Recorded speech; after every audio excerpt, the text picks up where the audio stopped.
Let's understand the story of the mustard seed by Gautam Buddha. Once, in a small village, there was a woman who had lost her only child to a sudden illness.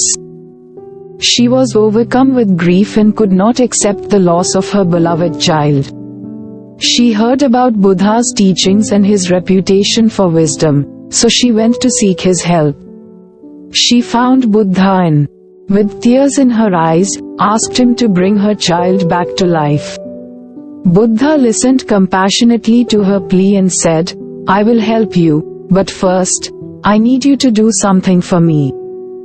Go into the village and find a house where no one has experienced death. And bring me a mustard seed from that house."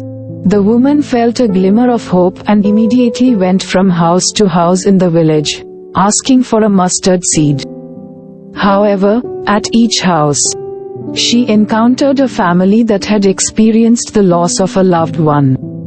She returned to Buddha, realizing that her child was not the only one to have faced death. Buddha, seeing the understanding in her eyes, gently said, "The suffering you are going through is shared by all of humanity.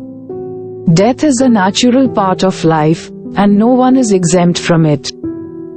The mustard seed was a symbol to help you understand that you are not alone in your grief. The woman was deeply moved by Buddha's words and teachings. She decided to stay with him and learn more about his path to enlightenment.